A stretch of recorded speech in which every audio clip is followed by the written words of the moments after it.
Mientras Washington levanta muros, el resto del mundo redibuja el mapa en silencio. Marzo de 2025. Bruselas. Una sala inundada de luz. Banderas de la Unión Europea junto a la bandera de Australia. Diplomáticos que se estrechan la mano. Periodistas disparando flashes. Un acuerdo comercial que llevaba años atascado acaba de firmarse. Y el momento no es casualidad. Porque mientras el presidente Trump lanzaba la ofensiva arancelaria más agresiva en casi un siglo, Europa y Australia decidieron responder, no con gritos, no con amenazas, con un tratado, un pacto que abre mercados, elimina barreras y dice al mundo, nosotros seguimos jugando. ¿Qué cubre este acuerdo? Prácticamente todo. Productos agrícolas australianos entran a Europa con aranceles reducidos. Tecnología europea fluye hacia el Pacífico con menos trabas. Servicios, inversiones, propiedad intelectual. Es un abrazo económico entre dos bloques que hasta hace poco ni siquiera se miraban con demasiado interés.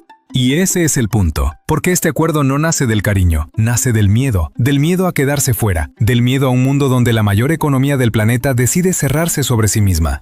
Pero retrocedamos un paso. ¿Qué es exactamente una guerra comercial? Imagina esto, un país produce camisetas baratas, muy baratas, tan baratas que los fabricantes locales no pueden competir. El gobierno entonces impone un arancel, un impuesto a la importación. Esa camiseta que costaba $5, ahora cuesta 8. Problema resuelto, ¿verdad? Los fabricantes locales respiran, los políticos celebran.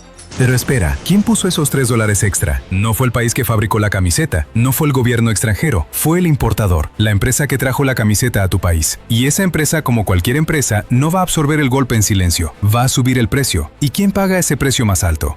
Tú, el consumidor, el que solo quería una camiseta. Ahora multiplica eso por miles de productos: acero, aluminio, semiconductores, automóviles, paneles solares, lavadoras, whisky, aceitunas. Sí, aceitunas. Cuando Trump impuso aranceles del 25% al acero y del 10% al aluminio en 2018, no estaba atacando a China solamente, estaba atacando a Europa, a Canadá, a México, a Japón, a Corea del Sur, a aliados, a socios, a amigos. Y en 2025 la escalada fue brutal. Aranceles universales del 10% a prácticamente todas las importaciones. Aranceles específicos de hasta el 145% a productos chinos. Cifras que no se veían desde una época que a nadie le gusta recordar. Una guerra comercial es esto. Un gobierno que decide encarecer lo que compras para proteger lo que produce. Suena razonable, suena patriótico, suena como sentido común. Pero en sentido común tiene una trampa, porque los aranceles son un arma curiosa, se apuntan hacia afuera, pero disparan hacia adentro. ¿Y cómo lo sabemos? Porque ya pasó, hace casi 100 años, en un país que se creía invencible, en una época que se parecía inquietantemente a la nuestra. Estados Unidos, 1929, el país más rico del planeta, fábricas que no paran, automóviles relucientes saliendo de las líneas de montaje de Detroit, rascacielos brotando del horizonte de Nueva York como dientes de acero, la bolsa subiendo, y subiendo, y subiendo. Todo el mundo quería un pedazo del sueño americano. Los granjeros compraban tractores a crédito, los obreros compraban acciones con dinero prestado, los banqueros prestaban como si el mañana no existiera, y durante un tiempo glorioso pareció que no existía. Hasta que existió. Octubre de 1929. El mercado se desploma. En 2 días la bolsa de Nueva York pierde un 25% de su valor. Los ahorros de millones de personas se evaporan. El crédito se congela. Las fábricas empiezan a cerrar. El pánico se extiende como un incendio.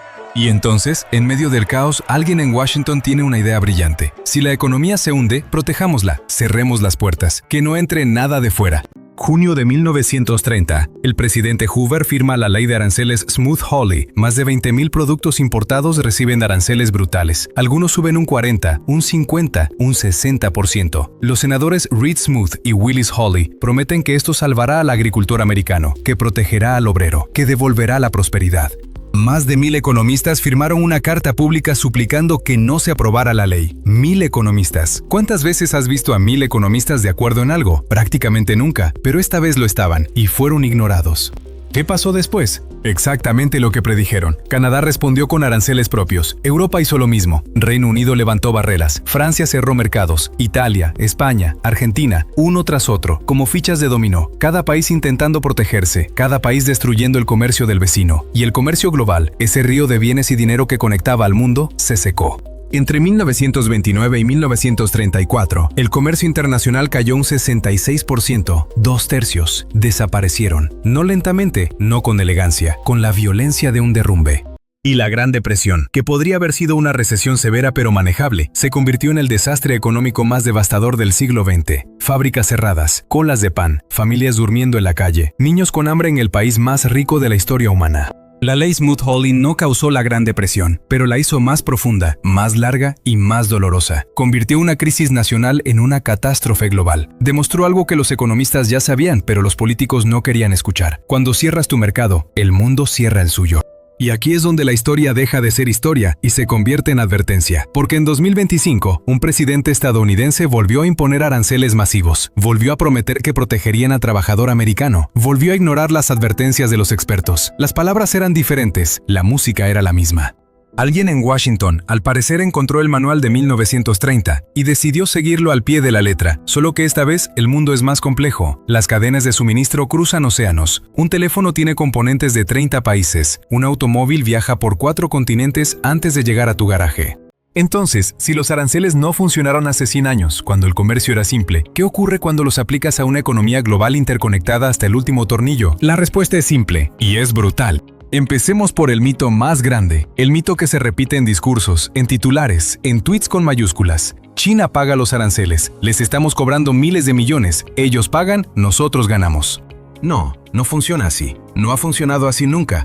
Un arancel es un impuesto a la importación. Lo paga la empresa que trae el producto al país, no el gobierno extranjero, no la fábrica en Shenzhen, no el granjero en Brasil. Lo paga el importador estadounidense. Y ese importador tiene 3 opciones: absorber el costo y perder dinero, negociar con el proveedor para bajar el precio, lo cual tiene un límite, o subir el precio al consumidor final. Adivina cuál elige casi siempre. Un estudio de la Reserva Federal de Nueva York, Princeton y Columbia calculó que los aranceles de 2018 y 2019 costaron a los consumidores estadounidenses unos $800 adicionales por hogar al año. $800, no pagados por Pekín, pagados por familias en Ohio, en Texas, en Florida. Pero el daño no para en la caja registradora. Vamos a Iowa, corazón agrícola de América. Un granjero de soja lleva 3 generaciones cultivando la misma tierra. Su mayor cliente era China. $36,000 millones en soja exportaba Estados Unidos a China antes de la guerra comercial. Después de las represalias chinas, esas exportaciones cayeron a la mitad. De la noche a la mañana, el granjero perdió su mercado. El gobierno tuvo que rescatar al sector agrícola con $28,000 millones en subsidios, dinero del contribuyente para compensar una herida que el mismo gobierno había causado. Ahora crucemos el Atlántico. Alemania, una fábrica de automóviles en Bavaria, BMW, Mercedes, Volkswagen, empresas que exportan millones de vehículos a Estados Unidos cada año. Cuando Trump amenazó con aranceles del 25% a los coches europeos, el pánico recorrió las salas de juntas, no porque las empresas no pudieran sobrevivir, sino porque los aranceles encarecerían sus coches en el mercado americano, reducirían las ventas y pondrían en riesgo cientos de miles de empleos. Empleos en Alemania, empleos en las plantas que esas mismas empresas tienen en Estados Unidos, en Carolina del Sur, en Alabama, en Tennessee. Trabajadores americanos perjudicados por una política diseñada para proteger a trabajadores americanos. ¿Ves la ironía? Ahora volemos a Vietnam, una línea de ensamblaje de electrónica a las afueras de Ho Chi Minh. Millones de componentes llegan de Japón, Corea del Sur, Taiwán y China. Se ensamblan aquí, se envían a Estados Unidos. Un arancel del 20% a productos vietnamitas no castiga a Vietnam, castiga a la cadena entera. Eleva el precio de tu teléfono, de tu laptop, de tu televisor.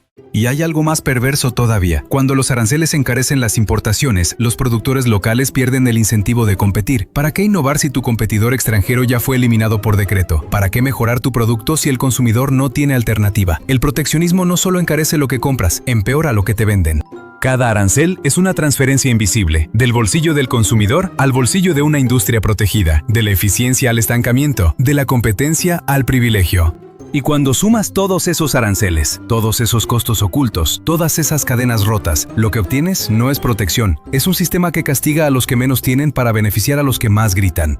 Pero esta no es solo una historia de aranceles y precios, es una historia más grande, mucho más grande, porque lo que está en juego no es el costo de una camiseta o un coche, lo que está en juego es el orden económico que construimos después de la peor guerra de la historia humana. Julio de 1944. Bretton Woods, New Hampshire. Un hotel de montaña lleno de delegados de 44 países. El mundo todavía estaba en guerra, pero estos hombres y mujeres ya estaban diseñando la paz, no solo la paz militar, la paz económica. De esa conferencia nacieron el Fondo Monetario Internacional y el Banco Mundial. Se creó un sistema de tipos de cambio estables. Se sentaron las bases para que el comercio fluyera. La idea era simple y revolucionaria al mismo tiempo. Si los países comercian entre sí, es menos probable que se disparen entre sí.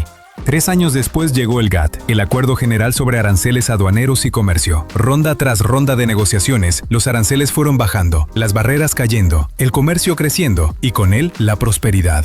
En 1995, el GATT se transformó en la Organización Mundial del Comercio. 164 países, un solo sistema de reglas, imperfecto, lento, burocrático, pero funcional. Y bajo ese paraguas sucedió algo extraordinario. Las cadenas de suministro globales explotaron. Una empresa en California podía diseñar un producto, fabricarlo en China con componentes de Taiwán y Corea, ensamblarlo en México y venderlo en Europa. Todo más barato, más rápido y más eficiente que nunca. En 30 años, el comercio mundial se multiplicó por 6. 1.000 millones de personas salieron de la pobreza extrema. 1.000 millones.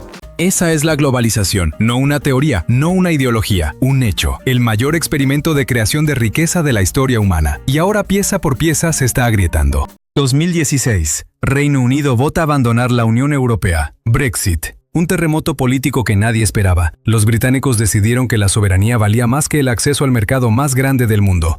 2018. Trump lanza la guerra comercial contra China. No solo aranceles, restricciones tecnológicas, listas negras, prohibiciones de exportación de semiconductores. El mensaje fue claro. La era de la cooperación con China se acabó. 2020. La pandemia reveló la fragilidad de las cadenas de suministro. Un barco atascado en el canal de Suez paralizó el comercio global durante días. La escasez de chips detuvo fábricas de automóviles en 3 continentes. De repente, la eficiencia que celebrábamos se convirtió en vulnerabilidad. Y entonces aparecieron las nuevas palabras. Reshoring, traer la producción de vuelta a casa. Friendshoring, comerciar solo con aliados. Decoupling, desacoplamiento, separar las economías de Estados Unidos y China como si fueran gemelos siameses. Cada palabra, un ladrillo más en un muro que se levanta lentamente entre los bloques del mundo. La Unión Europea firma con Australia, negocia con Mercosur, estrecha lazos con Japón y Corea del Sur, no porque ame el libre comercio, porque necesita alternativas a un socio americano que ya no es fiable. China lanza la ruta de la seda, invierte en puertos africanos, trenes en Asia Central, cables submarinos en el Pacífico, construye su propio sistema, su propio orden.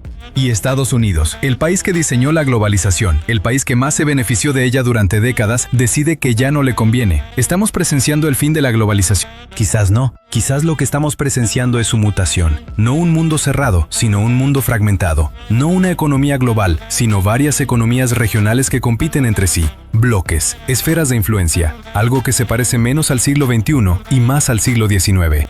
Bretton Woods tardó décadas en construirse. Las cadenas de suministro globales tardaron una generación en tejerse, pero destruir es siempre más rápido que construir, y un arancel se firma en una tarde. La pregunta no es si la globalización va a cambiar, ya está cambiando. La pregunta es ¿hacia dónde? ¿Hacia un mundo de bloques rivales que se miran con desconfianza? ¿Hacia un nuevo equilibrio donde el comercio sigue fluyendo, pero con reglas diferentes? ¿O hacia algo que todavía no podemos imaginar? Hace 100 años, un grupo de políticos creyó que podía proteger a su país cerrando la puerta. El resultado fue la peor crisis económica del siglo. Hoy, otro grupo de políticos está cerrando la misma puerta, con el mismo argumento, con la misma convicción. La historia no se repite, pero rima. Y la pregunta que deberías hacerte esta noche, antes de dormir, es muy simple. Si los que construyeron este mundo ya no quieren sostenerlo, ¿quién lo hará?